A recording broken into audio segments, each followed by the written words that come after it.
e chamo para julgamento a questão de ordem em inquérito 3.515, procedente de São Paulo, da relatoria do ministro André Mendonça, por substituição ao ministro Marco Aurélio, em razão da aposentadoria de Sua Excelência. Há uma questão de ordem, portanto, suscitada pelo ministro André Mendonça, a quem eu, nesse momento, passo a palavra para que se pronuncie a respeito. Senhor presidente, eminentes pares, eu, na qualidade de sucessor do ministro Marco Aurélio, fui incumbido da relatoria do presente inquérito de número 3515. Uma vez recebida a denúncia, houve embargos de declaração, os quais inicialmente foram rejeitados pelo meu antecessor, ministro Marco Aurélio,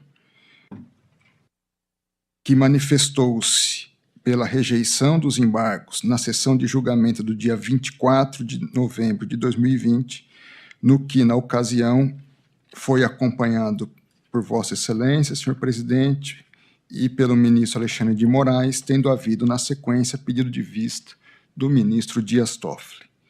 Na pendência do pedido de vista, houve a aposentadoria, portanto, do ministro Marco Aurélio e, mais recentemente, no dia 27 de fevereiro de 2023, enquanto ainda pendia o pedido de vista solicitado, pedido pelo ministro Dias Toffoli, a defesa trouxe uma nova petição arguindo fatos supervenientes ao julgamento dos embargos de declaração, os quais teriam impacto infringente no resultado dos aclaratórios. De modo mais específico, neste ponto, eu tenho que, e esse é o ponto central da questão de ordem, procede o argumento de superveniência de fatos novos a influírem no julgamento dos presentes embargos. Entendo que esses novos elementos não foram objeto de apreciação quando Sua Excelência, o ministro Marco Aurélio, proferiu o voto correspondente nesses embargos declaratórios.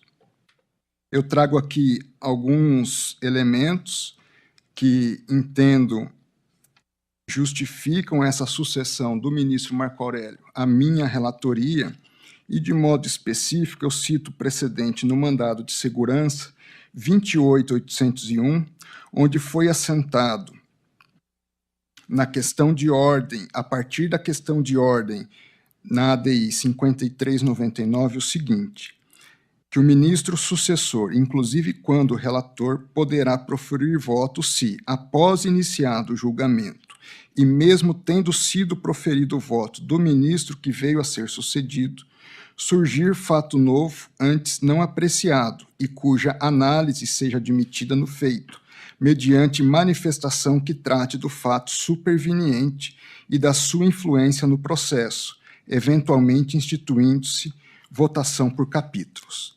Assim eu concluo, senhor presidente e eminentes pares, no sentido de que esses novos elementos, à luz dos precedentes também por mim mencionados, estão a justificar, com a devida vênia aos entendimentos em contrário, a possibilidade de eu vir a votar no presente inquérito a partir dos novos elementos trazidos, seja o arquivamento dos inquéritos correlacionados, seja um pedido novo feito pelo próprio Ministério Público Federal. Assim, eu submeto a questão à Vossa Excelência e ao eminente colegiado. Muito obrigado, ministro André Mendonça, que, portanto, submete ao colegiado uma questão de ordem fundada em fatos e mudanças normativas supervenientes ao julgamento que se iniciara e que se encontra em tramitação dos embargos de declaração.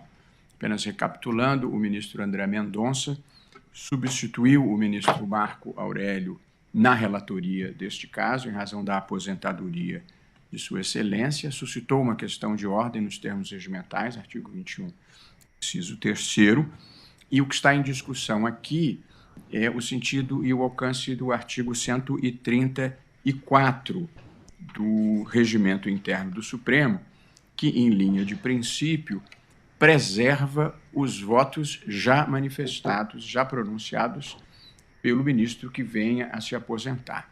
E, portanto, a questão de ordem se refere à circunstância de que, em razão de alterações fáticas e normativas, Sua Excelência o ministro André Mendonça entende ser o caso de tornar a votar excepcionalmente diante desses fatos. É essa a questão posta. Aqui é a questão de ordem interessante e importante, a fim de, ao mesmo tempo, fortalecer o que já decidimos várias vezes, que o voto do ministro que não mais pode participar, por aposentadoria ou por qualquer outro motivo, seja válido, permaneça válido, mas, ao mesmo tempo, esse voto deve permanecer válido desde que as circunstâncias, as condições permaneçam as mesmas. Nova arguição, uma mudança legislativa, e também há uma questão fática, como bem salientada pelo eminente relator, ministro André. Me parece que são dois argumentos realmente supervenientes e que acabam abrindo uma excepcionalidade na impossibilidade do ministro Marco Aurélio votar, acabam abrindo uma excepcionalidade para que o seu sucessor, o ministro André Mendonça, possa votar. Então, presidente, eu acompanho integralmente o relator nessa questão de ordem. Como vota o ministro Luiz Fux. Então, eu também, com esses fundamentos, mais do que já aqui se acrescentou, eu estou de acordo com a questão de ordem, permitindo ao ministro André Mendonça que possa prosseguir no julgamento. Obrigado, ministro Luiz Fux. Como vota o ministro Dias Toffoli? Votando no caso que eu vim para votar, em razão da vista, tendo havido uma petição por parte da defesa, a cadeira, né, que é a cadeira que sucede o ministro Marco Aurélio, é a cadeira do ministro André Mendonça. A ele foi dirigida a petição. Então, eu penso que as intercorrências que ocorrem entre o pedido de vista e o julgamento, ou a continuidade de um julgamento em que houve vista, cabe à cadeira. Hoje, a cadeira tendo como titular o ministro André Mendonça a responder por essas intercorrências. Então, eu acompanho que a questão de ordem deve ser resolvida sob a relatoria do atual relator, que sucede na cadeira o ministro Marco. Também eu, prezados colegas, entendo que, muito excepcionalmente, neste caso, admite-se que o sucessor do ministro aposentado possa votar diante de uma realidade inexorável que foi afetada, eu diria, pela modificação legislativa e pela modificação da posição processual da Procuradoria-Geral da República, titular da ação penal, dentro do nosso sistema acusatório. De modo que, por especialíssima exceção, mas diante de circunstâncias que justifiquem, também eu estou acompanhando o eminente ministro André Mendonça no recebimento e no deferimento, no acolhimento da questão de ordem proposta. Portanto, eu proclamo o resultado, senhor secretário, por unanimidade, a turma acolheu a questão de ordem suscitada pelo novo relator, ministro André Mendonça.